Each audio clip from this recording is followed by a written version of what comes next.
into another very special episode of The Playbook. I'm KPLC Sports Director Ryan Blakely, joined by the brand new head coach of McNeese Volleyball, Tayler Gray. Thank you so much for joining me again. Last week we had a little technical difficulties, couldn't get it out. That's why we didn't have a show last week, but thanks for coming back. And, you're welcome. Hopefully second time is the charm. And now we've got an exhibition match to kind of talk about as Correct. well, and we'll get into that. But right now, just you're getting here in Lake Charles, just how you kind of feeling the town, how you kind of feeling McNeese, and just how has the transition been for you? I like the community a lot. I love the fact that the community is present. I've enjoyed my time at Cowboy Club. The interactions that I've had there have been very good. I've enjoyed going to the Bertrand's home and kind of them welcoming our entire team in and just meeting different people throughout the community. I think that it is a resilient community and a community that is really into McNeese athletics. And it's really hot right now, and the food is good though. So that's how you kind of deal with the heat during this time. Have you found a favorite spot to eat when you've been down here so far? I would say Mr. Bill's is our go-to spot with all the recruits. It's like 0.25 from Townsley, so it's super close. The food's great.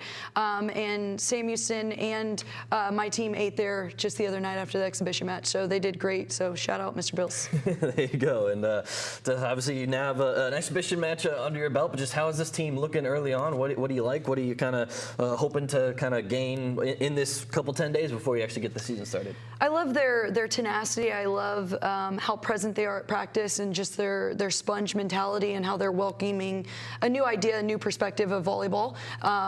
Two, I think the exhibition match highlighted some of our strengths, and then it kind of showed some of our weaknesses. So I think it did exactly what it was supposed to do. It was exciting to see some really healthy swings, some really healthy service-eve options, and just different phases of our game. But most of all, I loved seeing certain connections and that we walked away healthy. Yeah, the score doesn't matter in those games, obviously, but what was the biggest takeaway from you for just watching your team compete against someone else?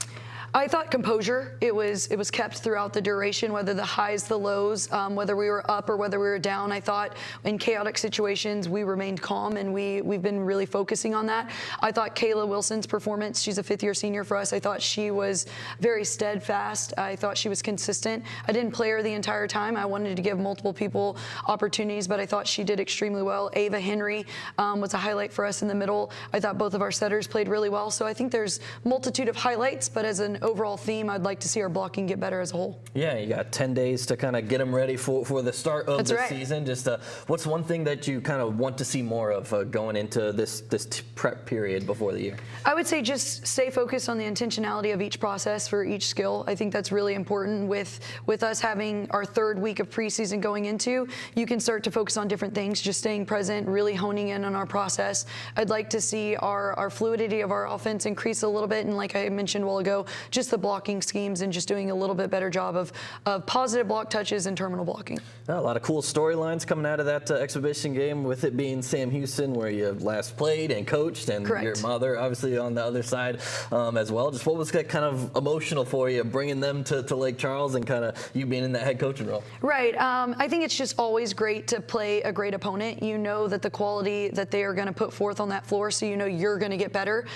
Twofold, I mean, I love Sam Houston and the opportunities that university gave me, not only as a student but an athlete and then as a coach, and I also taught there. So there's multiple phases of my life that are embedded in Sam Houston. So it was very cool to bring them over, kind of show what Townsley Law Arena has and our volleyball facilities, and just play a quality volleyball match. Yeah, and how was it being on the other side of your net from your mom as both head coaches dueling it out there? You know, I think I catch myself sometimes looking over there to see what she might do, but then I know on the crossover, because we don't cross over each set anymore after two, I just noticed we didn't look at each other. So I think it was just we were just trying to be very in tune with our team and just trying to remain really competitive. Yeah, how was that competition like between you and your mom there? I think for both of us, it might be the only time in life where it doesn't feel like you win or lose. Like, I think in any other situation, it feels like you win or lose, but when you're playing and you're just wanting the best for them and you're wanting the best for yourself and your team, I think it's really hard to walk away with a negative. I think it was just a very positive experience for all. Was there Mr. Bills on the line or anything like that? No, there wasn't. But I thought it was really cool that she wanted to bring her team and kind of immerse with mine and eat together. I thought that was cool. Yeah, and then in 10 days, you'll be going to Sam Houston for their invitation Invitational. We will. What's that going to be like, getting back there in the position that you're in? I think it's really cool to go home. I'm excited to go home and show the community, Bearcat Nation, what my team is currently doing and just the quality of athletes that we have on our team and quality volleyball. And I think it's going to be really exciting to just showcase what we're doing here. I think we're going to have a great year. I know the preseason polls came out. I think a lot of those are just the finality of what's the year ended like last year, but I'm super excited to just show my hometown, my family, my friends, what we're doing here over at McNeese. Yeah, how much of this career path that you're on, obviously played at Sam Houston, a very good volleyball player in your own right, congratulations for that, and then getting your first head coaching job. How much of all this love for volleyball and everything, do you credit to your mom growing up? I think just both my parents in general, their background was in athletics. I think the way that they raised my brother and I, it put us forth into an occupation that is probably spearheading other people. I think we're a family that's very big on high standards, high achieving environments. I think how we do one thing is how we do everything, and it's just a mentality. And I credit both of my parents for their work ethic, their dedication, their communication styles, and my job is just to bring those pieces into who I am here. And I think the two big pieces that I'll take from Coach is she's very present where her feet are, wherever that is, whether it's in the community, whether that's home, whether that's at work. And she's just an excellent energy giver. And if that's something that I can take those two pieces and embody those here and put my own spin to it, I think it's going to be successful. Yeah, you just called her Coach while we were talking. Yeah. Is that how you've been addressing her for your whole life, or just how is that? Usually, when it's in the workforce or volleyball, it's always Coach. Now, when it's at home, sometimes it's Coach or Mom, depending on what I need to get across, if that makes sense. Yes. Yeah, that's awesome. And just, is there anything you appreciate more now being on the sidelines or being a coach than when you were playing, just about volleyball or about the game? You know, I think when you're assistant, your number one job is to highlight your head coach. And I think it's to really make sure that their vision is spread everywhere else. And I think it's really important that what I've learned from her is try to hire the right people around me that are going to be able to understand my vision and then spread that everywhere. So I think that's one thing. My second thing I would say is I really just want to focus on embodying one day at a time and just making this program get better 1% at a time. I know that's very cliche, but if you can really stick to the process of what you're trying to achieve each and every day and not look to the future, I think we're going to find ourselves to be more successful. Yeah, well, sounds like it started off on a good foot for this team and everything. It sounds like the program's in fantastic hands. We're going to cut to a break real quick here, and we'll be back to talk about this roster and everything that you guys are going to look to accomplish this season. So make sure to stick around, and we'll be back with the playbook after this break.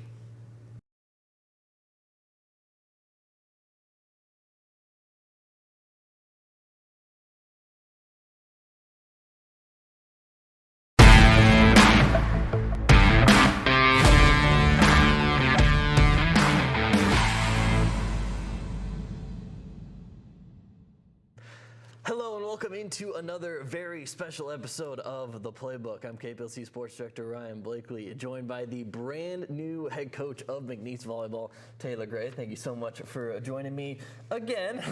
Last week we had a little technical difficulties, couldn't get it out. That's why we didn't have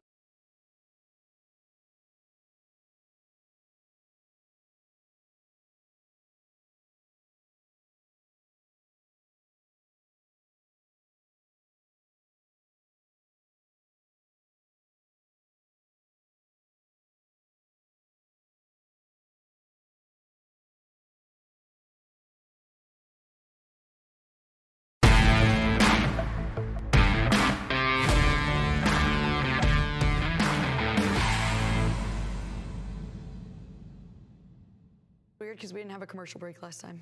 Yeah, I know. This is my first one, so I'm just okay, so okay, cool. And now we are back here with the playbook. Once again, I'm KPLC Sports Director Ryan Blakely, joined by the brand new McNeese volleyball head coach, Tayler Gray. And we're going to be hopping right into just kind of the makeup of this roster. Just what do you think you guys are going to be really good at this year?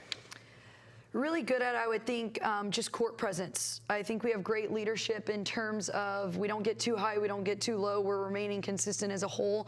I know you're probably going to ask highlight players. I would love for us to just be consistent and people show up in big moments, and that can be a multitude of people, but I think the more consistent we are in each phase, I think it's going to be easier for us to be more successful as a whole.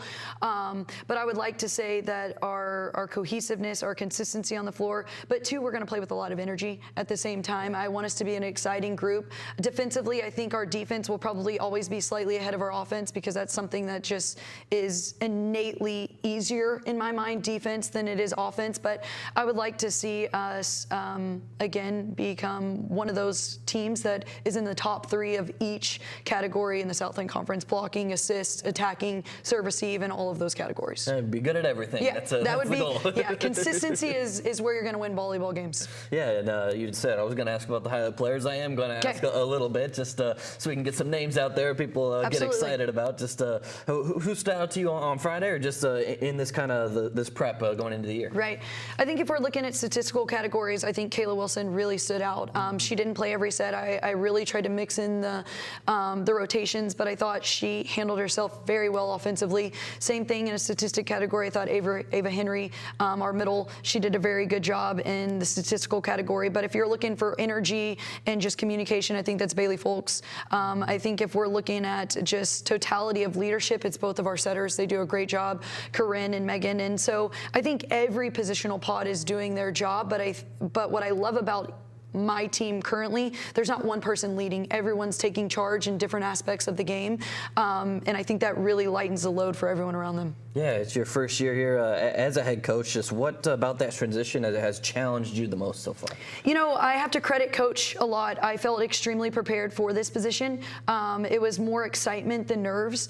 I would say the biggest barrier is scheduling. I think it's really hard, specifically with preseason.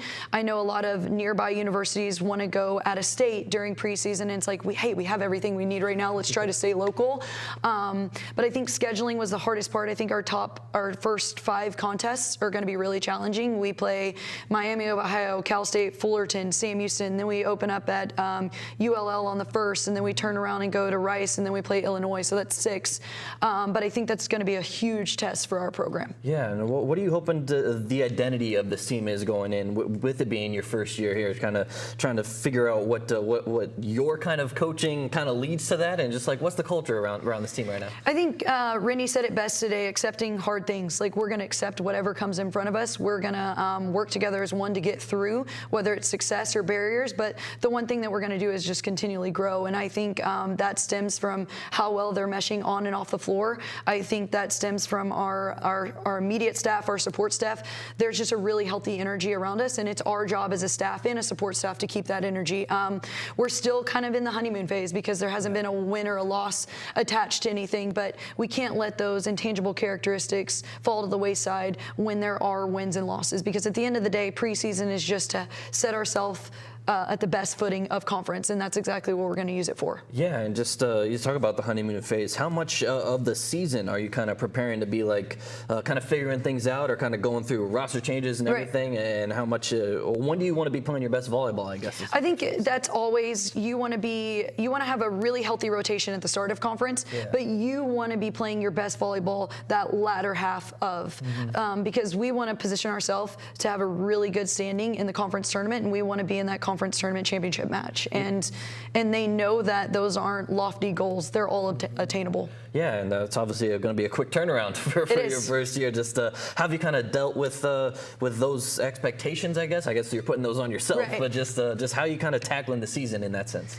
I think the big thing is if you're going to be at a high level, you have to have high expectations and you have to have high standards. And I don't think anyone should shy away from those. I think we just have to tackle them day in and day out. And if you constantly talk about it and you highlight everything and your standards and your guidelines kind of just clearly, I think those that are in your inner circle are going to catch on quicker. And so it's, hey, we're going to have highs, we're going to have lows, but we're going to stay together and we're going to work through it. And so we're super excited for that. Yeah, is there anything that's kind of surprised you, like about yourself, that you've learned kind of about your coaching style or anything as you go through this process as a head coach for the first time? I think I was really aggressive as an assistant and a player, and I think as a head coach I'm still aggressive, but in different ways, if that makes sense. I've kind of looked through the lens, I think, more like coach than I did as an assistant coach, and I think that just helps create a better presence for everyone around. Yeah, what would you say your biggest strength is as a head coach right now, that in such a young career so far? I would like to say communication, one, and then two, just creating high standards. I mean, if we're going to be a bare minimalist program, we're going to be in trouble, and that's just not going to be something that we're going to be known for. Yeah, and one of the main jobs of a college coach now, especially, is the recruiting, is the going through the transfer portal and all that roster construction. What is your philosophy when it comes to roster construction, whether it's recruiting high schoolers or looking at the transfer portal? I think right away, scoreability. Like in volleyball, if you're going to be a team that is winning matches and winning sets, you've got to have scoreability. And so we've really done a great job of adding 2 great pins in the class of 2027. We might add a bro in the 27, and then we have had the earliest recruiting class in 28. So we signed we have a verbal commitment from another outside and a setter. So I think we're moving in a really healthy direction. But my first 2 recruits that I signed when I took the job right after December 10th was Gabby Maldonado and Harmony Souls, and they were both JUCO student athletes. I knew I wanted some experience and some high-level playing, and they did that at Weatherford. They finished top 4 in the country, and they had a lot of playing time underneath them, and I thought that's something that we needed. Yeah, what kind of is that balance between going to kind of scout out that experience from like the transfer portal from JUCO, or trying to get new like freshmen from or seniors from high school that are going to be freshmen in college to kind of develop their talent once they get out on the court as well? I think you always have to recruit with the intent of recruiting higher than what you have, and it might not necessarily be at that current moment, but with their ceiling. And so I think it's really important to look at that, and then also look at the depth of your positional pod. If you have a really deep middle pod, then you can go with maybe a local or a high school athlete, and you can develop them over time. But if you're young and you're kind of inexperienced in that area, it's probably going to be better to go JUCO or a transfer student athlete. I think you've got to look at it twofold in terms of what do you need now and what do you have time to develop. Yeah, we mentioned last time a little bit more, but you did mention the 2028 recruits that you got the quickest that this school has ever gotten to commit, which that says a lot, I think, about your program, that you're just starting out early and you already got people that are wanting to join 2 years out from now. Just what was the pitch that kind of brought them to McNeese, and just how did you sell this place so quickly and so effectively? Well, it was kind of crazy because it's sight unseen, because their class could not take a visit until after August, right? Yeah. So I had the opportunity to work with them in summer camps at like college coaches camps, and so just creating those relationships there and talking to recruiting coordinators at clubs and making sure that the intangible characteristics, the academics, the families, and everything holistically within those athletes would fit within me. And then one of them, I offered them the first day when I could talk to her, June 15th, and I said, hey, I believe that you are someone that could take not only this program to the next level, but you could be the face of the Southland Conference. And that was kind of my pitch. And I said, hey, I know you have a lot of options on your plate, and I'm going to wait till you explore all of those. And I think just giving her time and not pressuring her, I think, was a huge piece too, because I think if you're sold on someone, you should probably be a little patient. Yeah. We talked about all the time that you've spent in the Southland Conference so far, when Sam Houston was a part of the Southland Conference. Are you happy to be back? Does it feel like a homecoming to be back here in the conference? And how much does that experience kind of give you an advantage going into the year? One of the reasons why I took the job was just familiarity of the conference. I've mentioned this before to a multitude of people, that I can close my eyes and put myself in each gym. And the tenured coaches, I have a pretty good idea of how they're going to run their offense and their schemes and how they're going to recruit. And so I think that just helps with your toolkit. I don't know if it really gives you an advantage, but I'm not going to be nervous walking into any place, if that makes sense.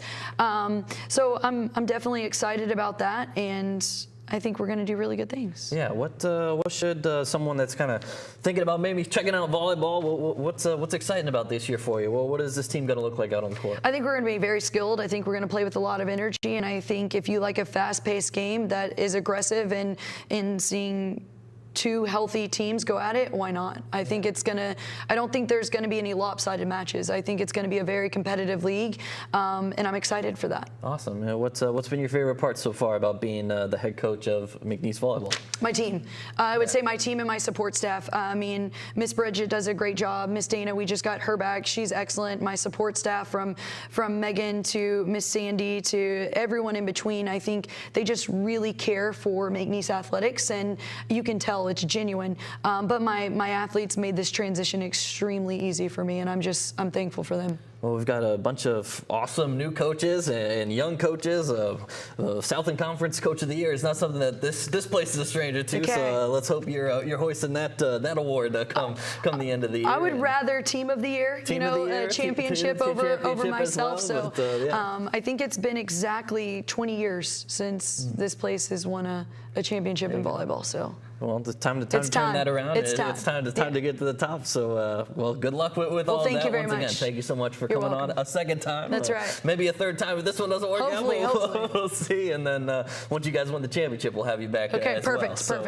So, yeah, a lot of things to look forward to there. And thank you guys so much for tuning in to another episode of The Playbook. And we will see you next week.